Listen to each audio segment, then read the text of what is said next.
Hi, my name's Steve Andrews, and this is my first presentation on YouTube. And what's prompted me to do this presentation? Well, I've been a little bit disappointed on the nature of the narrative on the current coronavirus pandemic. And I also think there's some pretty good news out there, and there should be a more positive narrative injected into the discussion.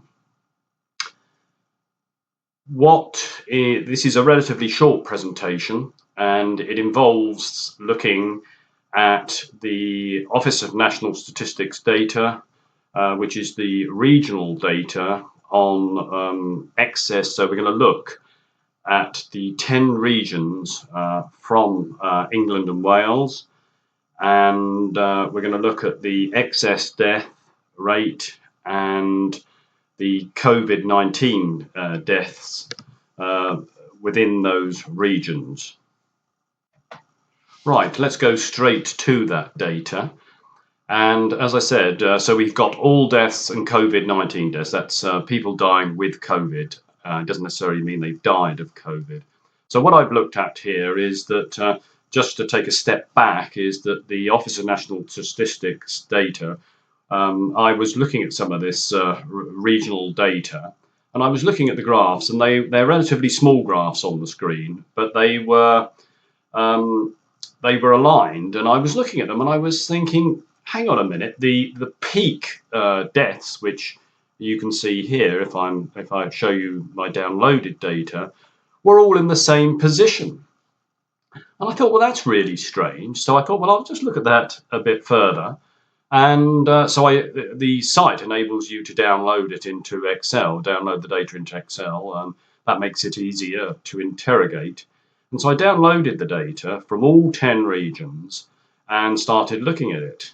And to my surprise, the data, for instance, if we have a look at this, so if we work with COVID, the COVID deaths to start with, and we click on the downloaded data, we've got week 12, where we had the first COVID death in the northeast.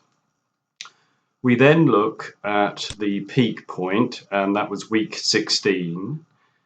And so that was the peak deaths, and then it had pretty well resumed. It's easier to, when you're trying to look at when deaths return to normal. So this is excess deaths, and you see the curves are mimicked, which is what you'd expect, because largely the deaths were occurring through or prompted by coronavirus.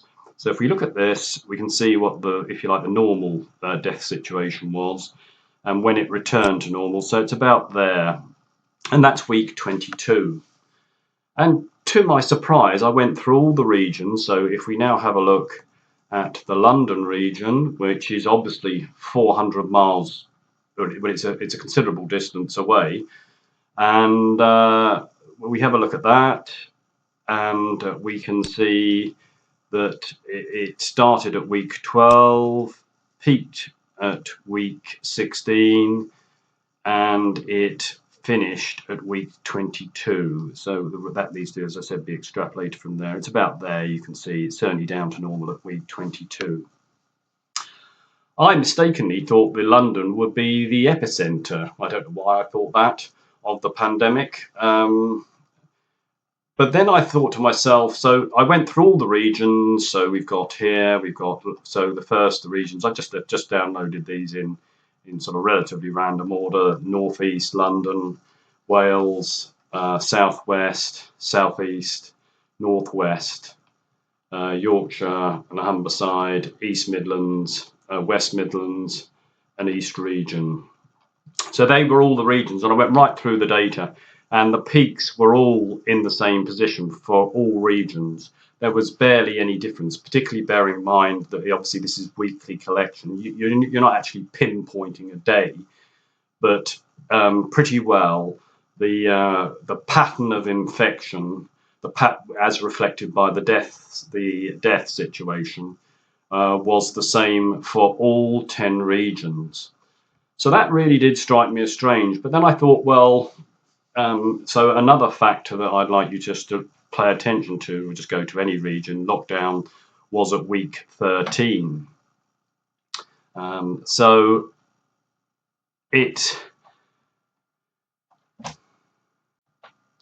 I've gone back to the northeast region, and what we've got here is, so what I want to look at here is, I thought to myself, well, if lockdown was effective, it came in at week 13, then it may suppress the overall intensity of the infection. So I looked up on the Office of National Statistics sites the population for each region, and then I looked at the percentage of deaths per head of the population, and that really didn't differ from any region. I think there was only about 9 or 10% variation, with the exception of the southwest, which was lower. But still, the pattern in the southwest, if you like, the death curve was exactly the same. Yet the deaths were a little bit less in the southwest, but for all other 9 regions, it was the same. So I thought to myself, and so now if we look at that in relation to the lockdown, which I've already stated was week 13, we've got and bearing in mind the World Health Organization advice or guidance on, if you like, the point of infection to death is between 2 and 8 weeks. You can see really probably from these curves that the implementing it at week 13 seems to have had little bearing. In addition, if lockdowns, the purpose of lockdown was either to slow or halt the spread of this virus, this data, at least for England and Wales, is indicating that it had spread right throughout all those 10 regions, and in a virtually a uniform manner. And so what does that mean? Well, the conclusions I draw from that are, as Professor Giesecker from Sweden stated, this is a tsunami of a virus. You cannot stop it. And I think that was probably a correct statement. He made that way back in March on a YouTube video. If you like, this is a wildfire of a virus, and it seems to have a very potent method of infection. That method of infection is probably, I would, just as a hypothesis, I would say that people either have a long period when they're pre-symptomatic or asymptomatic. So pre-symptomatic means when they've got it and they're going to get an impact from the virus and maybe get quite sick or even die. And so there's a long period, and so they go about, they infect a lot of people, and it's a very virulent disease, and it just swept through the population, as I've already stated. What other factors do I think inject a better perspective? I think you've got to bear in mind that the average age of a death from COVID is 81. The average age of death in the population is 80. What other factors are there? Sometimes the flu pandemic of 1918-19 was infinitely worse than this. I think over 250,000 people died. The average age was then 28. It was a true tragedy. The other implication is that if this infection has been, if you like, ubiquitous, it has spread right throughout the populations of England and Wales, or a huge proportion have been exposed. It means a very large proportion of us are immune, or the virus has a very little bearing on us. The